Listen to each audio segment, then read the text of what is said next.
hello, and welcome to today's program. We are continuing our series on women's empowerment. We are talking to Jeven Bath, the general manager of Sukhi Bath Motors and group of companies, I guess. There's a lot going on there. You're a very successful young woman. Yes, there is a lot going on, actually. Welcome to the studio. Thank you so much for having me. You're so welcome. It's a great being here with you today. Thank you. Yeah, we always have a nice chat, usually at Sukhi Bath Motors when we're doing our live on location, but today we're talking about women's empowerment, and so we're in the studio today. Yeah. Tell me about that, because I know you're a very strong woman.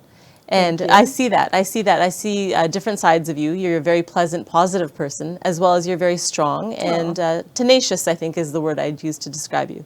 Thank you. So tell us a bit about your journey to become, where you're at today. Yeah, it's a long journey for one. Okay.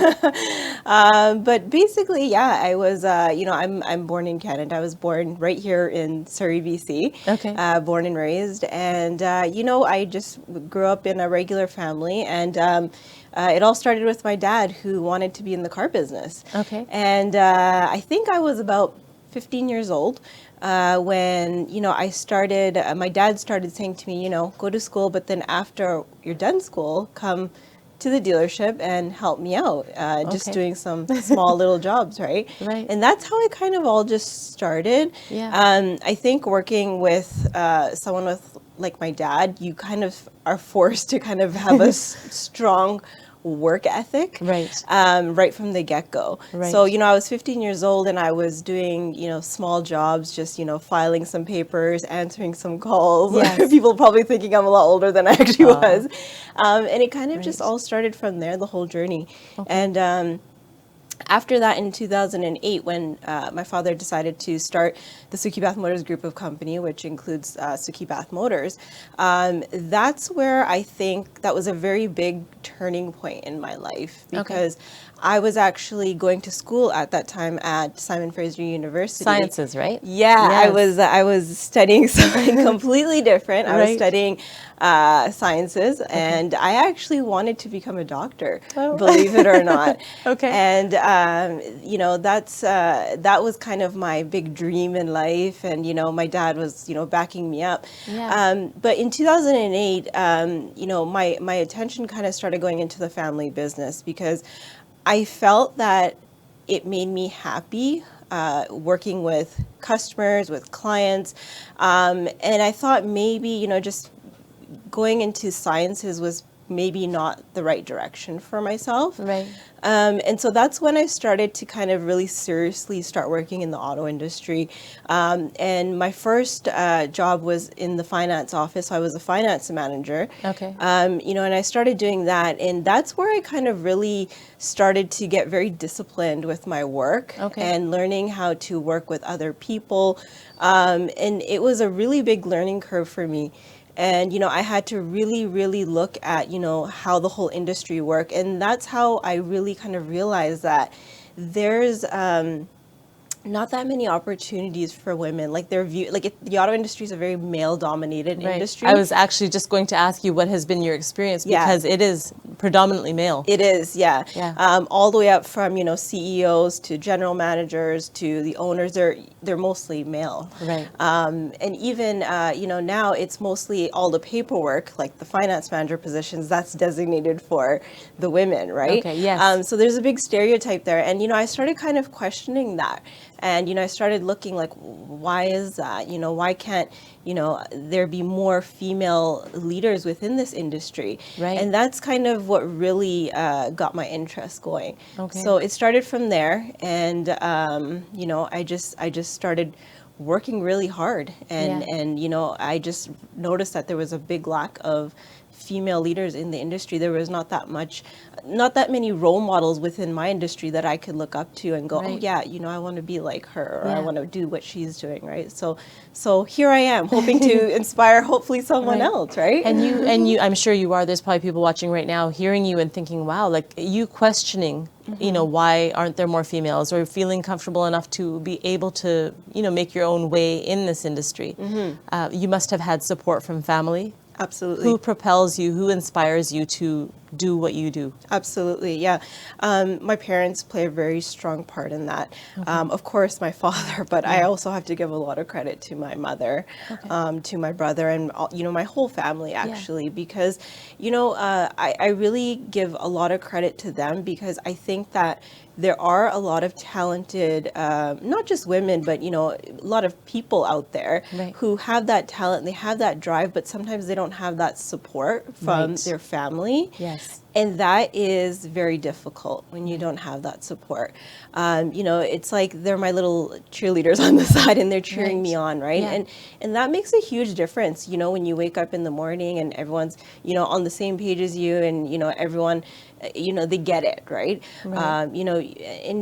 Especially in the auto industry, it's not your typical like 9 to 5, right? It's and especially when you're in, positions like myself, you're kind of working all the time, to be honest with you, right? True. And a lot of families, especially within, our culture, sometimes they don't tend to understand that. They see that women are kind of, designated to be in the kitchen, or more of a house role, some type of house role. Absolutely. And even let alone being in a very male dominated auto industry, I also have another challenge of that. I also work with a lot of Indian clientele, South Asian customers, and sometimes they'll be very surprised when they walk into the dealership and they see myself, and they're kind of like, oh wow, okay, so she's the manager here, right? And you can kind of see a look of like shock, kind of, and confusion. Yeah, like, please bring me the mail. Yes. Where's the uncle? Where's Paji? Yes. Okay. And so that's one of the many challenges that I've had to kind of overcome. And I still am overcoming that every day. And I think that's what kind of separates myself from other women, is because other women sometimes I find tend to shy away. And they tend to kind of take that back seat. Take that back seat. Whereas I go, no, why not, right? I'm just as qualified, so why not, right? So it's kind of been, from both sides, I've had to face a lot of challenges. But I think, showing up, that's where it all starts with, and being there, and proving yourself, right, and letting your work speak for itself. Yeah. Well, oftentimes when we do the live, I always say that it's a can-do attitude. Which is obviously at the dealership, but you also have that like, why not? And yes, I can. Right. I can see that just speaking with you. It's like nothing is impossible for you. So there's a lot of people watching our show today, and they're going to get inspired by your story. So when you were a little girl, I know you wanted to be a doctor. What other things did you see around you, especially being in the South Asian community? Was there anything that you saw that you were like, no, this isn't going to work for me? Yeah. I think that growing up in the South Asian community, there's a lot of expectations put on women. And there's a lot of... you're almost kind of expected to follow a certain path. And I personally feel that a lot of women out there may not necessarily agree with that path, but because of societal pressure, they're kind of forced to go along into that. And there's many reasons for that. Our culture, the history, where all these things started from, right? There's a whole backstory to it. But I find that one of the biggest factor is just not having the support of your family, especially I think from the father, because fathers and daughters have a special connection, right? I feel they do. I agree, yeah. And, especially growing up in our culture, I feel that if you have a father who supports you, who backs you up and says, hey, you can do anything that you want to do, just go for it, right? That's a total game changer to me, right? Absolutely. And, unfortunately, I wish that, our culture was a little bit more progressive with that kind of an approach, but I think we will get there eventually. I mean, things are getting kind of better now. They are changing. I don't want to sound super negative. I see a lot of, great, examples of that. I just wish it was happening sooner, and I wish I just saw more examples of that in our community. Right. So yeah, you know, and having that support system it's so critical. Like I can't emphasize that, right? Right. Yeah. So you're fortunate to have the support, and because you are a strong woman and you're a businesswoman and you're very business savvy, for people that don't have that support, like what would you recommend for them? Yeah, absolutely. I think that you know, one of the biggest things that I faced was that I didn't really have any inspiration in this industry because like I said earlier, I didn't see many female business leaders, especially from our community. So my first thing is, you know, if you are, you know, a female in any type of business, in any kind of industry, that we need to become more vocal. We need to really focus on what's important. And we really need to kind of put ourselves out there more than we normally would. And the reason for that is, you know, it's just, you never know who you're going to inspire. You never know who, you know, is going to feel your story or, you know, understand it and, you know, resonate with it, right? You just never know. You know, and I think that is going to eventually solve the issue of, hey, if you don't have that support from your family, well, at least you have these other female leaders that you can look up to, right? You can draw from their You can draw from there, right? Yeah. So, you know, that's my main goal is just I'm just hoping to inspire someone, you know, just to be, you know, an example of that, right? And hopefully someone out there just sees me and they feel inspired, right? And, you know, I actually get a lot of my customers who come to me, not customers, but they've actually kind of grown to become my friends now. And they come to me and, you know, they ask me for advice, for support. And I love that, right? One of the other things that I feel is that, especially with females, there tends to be a lot of, I don't know, like we're almost like against each other sometimes, I feel. I don't know if you've heard that phrase that, you know, a woman's worst enemy is another woman, right? And I do see that a lot, especially in our community. So, you know, I'm hoping that women can learn to kind of get out of that and see the bigger picture and just inspire each other, lift each other up, lift each other up, absolutely, support each other. You know, another woman's success is also my success, right? It's we're leading the pathway. We're creating that pathway for the future generations to come. Right. That's great advice because we can support each other and also grow. Because we can always learn something from each other. Absolutely. Yeah. So you seem like a very grounded, very calm person and very positive. Is there something that you do for yourself, like as far as self-care, just something? Because I feel like you probably do, just because based on you're just glowing right now. Oh, thank you. Yeah, you really are. Thank you. I think with, you know, with anything, you kind of have to really balance things out. And when you're a business leader, you know, you do social work, you're managing your house, your home, your family, you're wearing like a million different caps every single day. And at times it can be so overwhelming. And you think to yourself, like, you know, this is too much for me. I can't do it. And a lot of people, you know, they give up, unfortunately. So you're absolutely right. You do have to do many things to take care of yourself. And I didn't realize that, like, you know, earlier on, I never used to prioritize myself, my health. You know, I just always was constantly giving and working that I kind of forgot. And I actually pretty recently realized that I can't do that anymore. I have to prioritize my health and put myself first, because if I don't do that, well, then nothing's going to work out anyway, right? It's like when you fly and they say put your mask on first so you can help. Exactly. Yeah, that's a great example. So there is a lot of things that I do. You know, I've recently started getting into health and fitness. I did lose about 30 pounds. Oh, you did? I did. Oh, yeah. Slowly. Congratulations. I think since about March of this year. Amazing. Yeah, and I think that's important too, because your health, whether it's your physical health, mental health, it's so important. And I'm actually now realizing the importance of that as I get older. And then another thing that I've really started getting into is meditating. You know, when you're wearing so many caps throughout the day, your mind tends to go a little crazy. Yes. And, you know, we live in a world now where, you know, we're so overwhelmed, you know, your phone, there's so much like information everywhere, I find, that you have to learn to say no, actually. One of my favorite, I was talking with one of my colleagues earlier, I said, one of my favorite things to do is to unsubscribe from emails. And she laughed at me and she was like, why? And I said, well, when you're constantly getting notifications like on your phone, it's not good for your mental health, because you may not be thinking about it, but you're probably subconsciously thinking about all these notifications going off on your phone.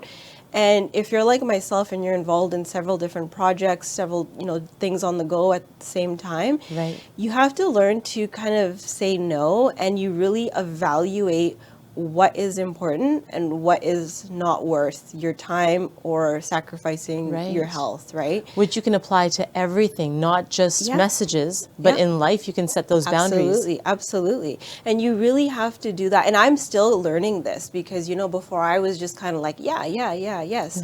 But now I'm learning that, you know, you have to look at your time, the value of your time, and not sacrificing your health at the same time. So click the unsubscribe button on all those junk emails, and just focus on what's important, right? And you're right, you can use that in any aspect of your life. Yeah, there is power in no. Yeah. I mean, it's just been, you know, the default position of just agreeing to everything. As a female, usually it's just like, okay, sure. Absolutely. But saying no and taking that time to see the value in something rather than just... that's, I think, all the difference for sure. Absolutely. So what does the future hold for Jeven Bath? It's a loaded question, I know. That's a great question. For now, I'm just focusing on the family business. Okay. You know, I'm so involved in that. I'm so dedicated to that right now. We've had a wonderful year. Despite COVID, I must say. Despite COVID, yes. Amazing. Despite COVID, you know, I have huge plans for 2022 to be even more involved in the business. I have some great, you know, ideas, but there's also some other projects that I have on the go that I'm working on. I really want to focus more on social work in 2022.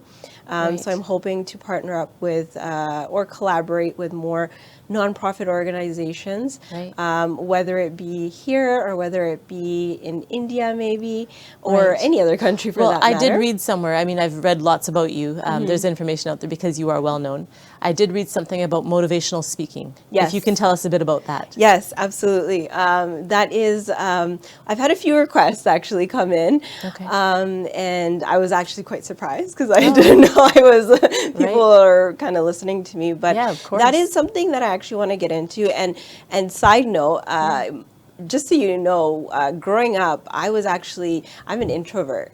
I'm super shy. I'm shocked. I know, right? I would never think that. I know, right? Oh my goodness. I am an introvert. I was super shy growing up. Okay. I never liked public speaking.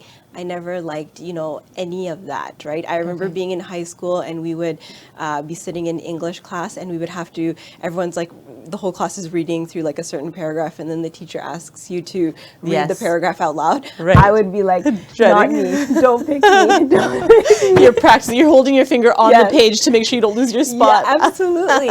Like that's how terrified I was of it. Right. And you know what? You know, people, when I tell them that, they're absolutely shocked now. I'm shocked. Yeah. Right? Yeah. But it's just something that, you know, it was a challenge that I had to overcome. Right. And I realized that if I am able to overcome this challenge, then it would open up a huge new gateway of, you know, possibility. Who knows what can come out of it, right? So yes, motivational speaking it's something that's come up, you know, and I'm hoping that in 2022 I can have some more opportunities to do that. Amazing. Yeah. So our viewers that are watching are seeing a South Asian woman who is strong and beautiful inside and out. I mean, you radiate. I don't know, you're glowing. It's wonderful. But our viewers are watching you right now and thinking, wow, she's amazing. And you could probably inspire them to follow their dreams and to question, why can't I do this? Absolutely. So if you could just look into this camera right over here. Sure. And tell our viewers some wisdoms that you can share with them, that'd be great. Yes. Yeah, so I think I'll start off with is just believe in yourself. That's the starting point.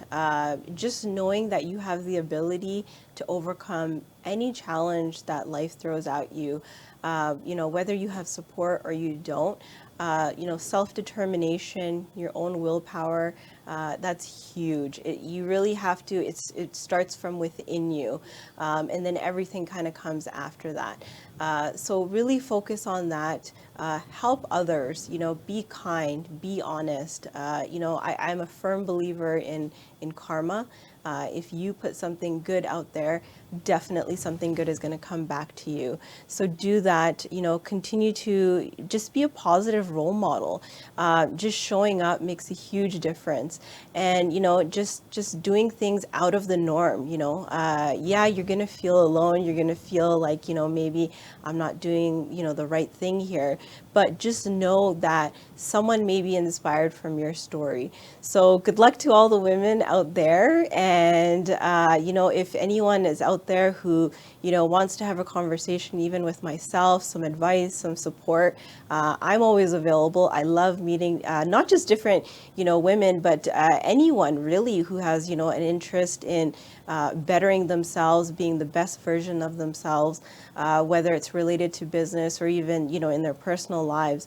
I do meet with a lot of you already, but if there is someone out there who wants to do that, feel free to give me a shout. That's amazing. Yeah.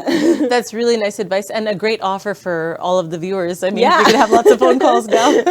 But I truly feel, I always feel very positive in your presence. You're a very kind and very intelligent woman. So are you. So are you. I'm with a wonderful female leader right now as well, too. So thank you. Thank you, actually. Oh, my goodness. Yeah. Thank you. I appreciate it. We could change the topic of this show to just complimenting with Sonia and Jeven. That would be our show. But I do appreciate you speaking with us. And yes. I wish your future is very bright. So we look forward to seeing more of you in the future. Yeah. Thank you, and thank you for having me. Of course. Yeah. Thank you so much for watching today's episode. We'll be back again with another empowered woman. Thank you.